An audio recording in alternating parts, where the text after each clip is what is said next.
Hello. Thanks for joining us again. Now, in September's video, I spoke to investors uneasy about markets rising to all-time highs. I highlighted that since 1980, investing in the global equity benchmark on record high days has, on average, delivered stronger three-year returns than investing on any random day. Record highs combined with weak earnings, that's a red flag, but that's not where we are today, as I'll showcase in today's video. I encourage you to focus on a very long list of factors that were supporting strong performance. Profit margins are at all-time highs. Oil prices are just off four-year lows. Money is flowing around developed economies at an accelerating pace again because banks are lending more freely to a private sector that has been deleveraging over the last few years, and we have confidence in general in corporate balance sheets. And equity markets have gone on to reach new all-time highs again. That's because in the 6 weeks or so since my last recording, the so-called top-down view from global economic data and the so-called bottom-up view from aggregating corporate earnings outlooks has improved further still. Both sets of data are beating consensus expectations. Earnings forecasts are being revised higher again, in fact, by a magnitude we typically only see at an early stage of a cycle. And leading economic indicators, including our own proprietary models, are rising too. Now, usually all of that positivity might see central banks start to tighten interest rates, start to temper that enthusiasm. But the slow journey they've traced back from the high rates needed to cool inflation in 2022 or 2023, combined with relatively low job creation recently and the pinch on lower income households, that's all paved the way for the first cut from America's central bank, the Federal Reserve, in 9 months. And there's more likely to come, which will help economic activity next year and beyond, all else equal, of course. Now, when you piece together all of this, it's no surprise that markets are making new highs, as they should be. That's a good thing. Our process is designed to systematically assess these factors, ensuring that we remain objective and evidence-based, even when negative newspaper headlines might tempt us to do otherwise. Now, the number of companies beating expectations is above the norm in both the US and Europe, albeit much stronger in the US. In Europe, the exporters are struggling with a stronger euro and Trump's tariffs. But domestic firms are once again delivering more positive earnings surprises. And that's great because while we like US equities, we do want to diversify across different geographies, sectors, and return drivers. In fact, we argue that President Trump is telling global investors to diversify right now. This is often missed with his America First rhetoric, but he's aggressively trying to shrink the current account deficit, largely by forcing America to import less and export relatively more.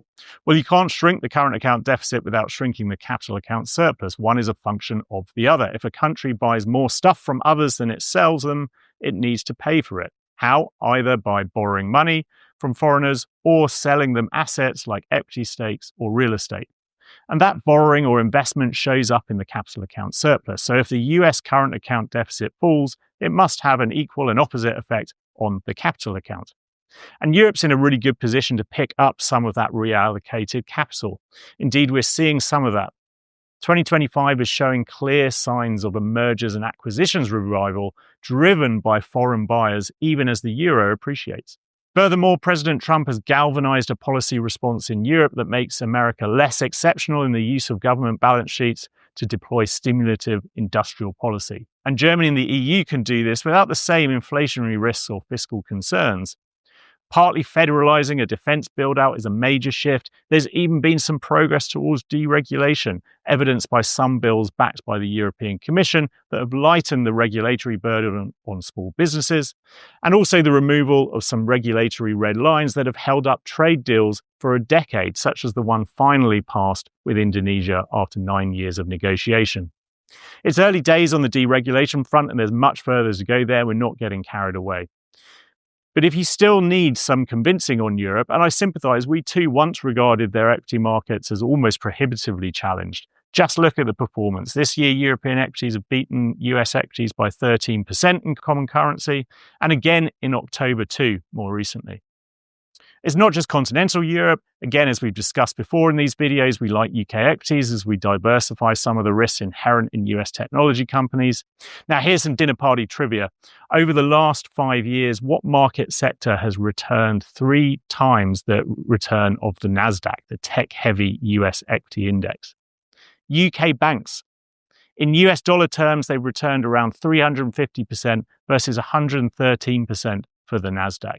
It's amazing that this isn't better known. Social media is awash with people positively salivating over US technology companies, but no one seems to salivate over UK banks, right? Certainly not UK investors, anyhow.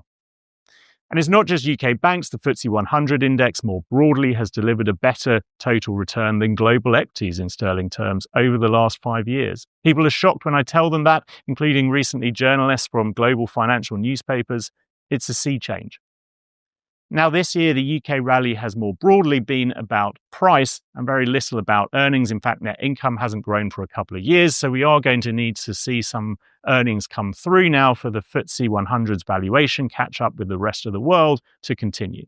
Although we want to diversify US equity risks, we do not subscribe to the idea that US equities are in a bubble. On many key points of comparison, the difference between today's market and the one of late 1999, the so-called dot-com bubble, is night and day. While the valuation of the broader US market is almost as elevated, the valuations of the most loved high-momentum technology stocks are in aggregate considerably lower. Moreover, in the dot-com bubble, valuations surged without an underlying increase in profitability. In fact, key measures such as net profit margins were relatively low, while today they are almost as high as they have ever been. Similarly, balance sheet quality was also poor in the late 1990s. Interest due on debt was a relatively high proportion of companies' earnings, but now that measure is well below the long-term average.